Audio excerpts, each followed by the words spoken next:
Iniciamos hoy nuestro análisis, vamos a meternos a fondo con varios artículos recientes.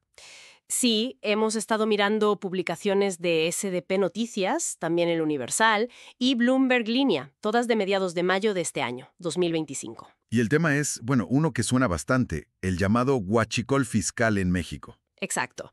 Queremos ver qué es esto exactamente, qué tamaño tiene el problema y sobre todo quién está metido, pero basándonos solo en lo que dicen estas fuentes. Porque lo primero que llama la atención es la escala, ¿verdad? Hablan de miles de millones de dólares al año. Una barbaridad. Sí, sí, y que no es solo cosa de funcionarios, sino también, ojo, de grandes empresas.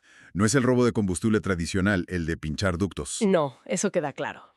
Entonces, ¿cuál es la diferencia fundamental con ese robo, digamos, más físico? Pues mira, a diferencia de perforar un ducto o robar una pipa, el huachicol fiscal lo definen como una especie de contrabando técnico. Contrabando técnico.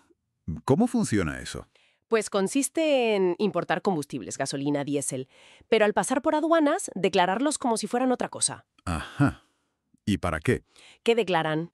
Pues productos que pagan muchos menos impuestos o ninguno, como aceites vegetales, lubricantes, aditivos, cosas así. La idea es evitar el pago del IVS, el Impuesto Especial sobre Producción y Servicios, y el IVA de los combustibles. Ya, claro. Eludir impuestos a lo grande. Exacto. Y las fuentes apuntan que esto, bueno, se disparó un poco a raíz de la reforma energética de 2013. Cuando se abrió la importación de combustibles a empresas privadas, ¿no? Eso es. Se crearon más puntos de entrada, más complejidad para supervisar todo, digamos. Una oportunidad, entre comillas, para este tipo de fraude. Entendido el mecanismo. Pero volvamos a la escala, que es lo que impacta. ¿Qué cifras dan los artículos? Sí. Son cifras muy, muy altas. Según un Expo Nacional, que cita SDP Noticias, hablan de unos 40 millones de litros diarios. 40 millones. Eso es muchísimo más que el huachicol tradicional, que creo recordar era como el 3% de la demanda. Sí, sí, bastante más. Y el impacto económico, el dinero que deja de ingresar a Hacienda, pues se calcula en más de 100.000 millones de pesos al año. 100.000 millones de pesos. Que según cómo hagas el cambio, las fuentes lo ponen entre 5.200 y 8.700 millones de dólares anuales. Una pasada. Vaya. De hecho, Raquel Buenrostro, de la Secretaría Anticorrupción, comentaba en el Universal que un solo buque interceptado podía suponer una evasión de 1.000 millones de pesos. 1.000 millones por un barco. Es increíble. Si esto es tan grande, la pregunta es obvia. ¿Quién está detrás? ¿Salió hace poco un caso en Tamaulipas con un buque? No. ¿Y hubo despidos en aduanas? Sí, ese caso lo mencionan como ejemplo de que tiene que haber colaboración interna, vamos, colusión. Claro, no puede ser de otra manera. Mencionan a personal de aduanas de México, de la Marina Mercante, de áreas de comercio exterior. Pero lo más fuerte, que recalca Buenrostro en varias de las fuentes, es la participación de lo que ella llama empresas transnacionales de mucho dinero y alto prestigio. Eso choca, ¿no? Alto prestigio. ¿Se sabe cuáles son? ¿Dan nombres? Pues según lo que se reporta, Buenrostro dijo que no se dan nombres públicamente para no generar caos en el mercado y evitar que caigan acciones y demás. Ya. Curioso contraste, prestigio y presuntas actividades ilegales. Sí. Aunque, bueno, Bloomberg Línea sí menciona una investigación de Mexicanos contra la Corrupción que vincula a una empresa concreta, Intansa SADCV, la del caso de Tamaulipas, con un funcionario del puerto. O sea que alguna conexión sí se ha publicado. Vale. Y ante todo esto, ¿qué está haciendo el gobierno? ¿Qué medidas se reportan? Pues se describen varias cosas. Por un lado, han cancelado cientos de permisos de importación por uso indebido. Lógico. También han aumentado las inspecciones en las aduanas. Se apoyan, dicen, en laboratorios móviles de Pemex para analizar qué es lo que llevan los transportes realmente. Ah, mira. Para pillarles infraganti. Claro. Y también restricciones temporales a importar productos que se usan para camuflar el combustible. Y decomisos como el de Tamaulipas. Dicen que como resultado, la recaudación del IPES ha subido bastante.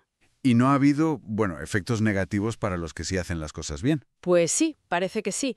Bloomberg Línea comenta que algunos importadores legítimos, ponen el ejemplo de Valero, tuvieron problemas temporales por estos controles más duros. Claro, pagan justos por pecadores, como se suele decir. Un poco sí. Y también se informa de que hay denuncias puestas en la Fiscalía General de la República, la FGR, por delincuencia organizada y en la Fiscalía Anticorrupción. ¿Y se sabe algo de esas denuncias? ¿Avanzan? Pues, según dijo la propia Buenrostro en la entrevista de El Universal, en ese momento al menos no parecían haber avanzado mucho. Vaya, o sea que estamos hablando de algo que es mucho más que un simple contrabando. Es un entramado importante. Sin duda.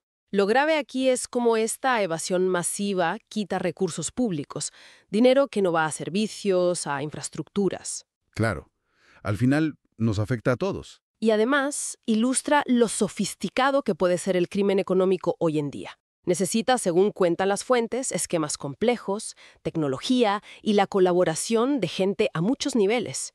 Y, bueno, incluyendo quizá a grandes corporaciones internacionales. Lo que plantea preguntas serias sobre lo difícil que es controlar todo esto y exigir responsabilidades, ¿no? Exactamente. Esa es la cuestión.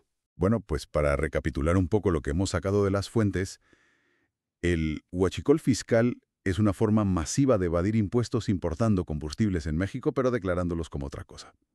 Parece que hay una mezcla de funcionarios y, según se apunta, grandes empresas implicadas. Y el coste para el país, pues es enorme, miles de millones cada año. Y quizás, como reflexión final que se deriva de leer todo esto, si las propias fuentes oficiales confirman la participación de empresas transnacionales de prestigio, pero a la vez se informa de que las investigaciones judiciales van lentas, ¿qué nos dice eso sobre lo difícil que es perseguir estos delitos económicos tan complejos, donde se mezclan intereses corporativos muy potentes con las estructuras del Estado, incluso cuando el daño económico es tan evidente y gigantesco? Una pregunta importante para seguir pensando, desde luego.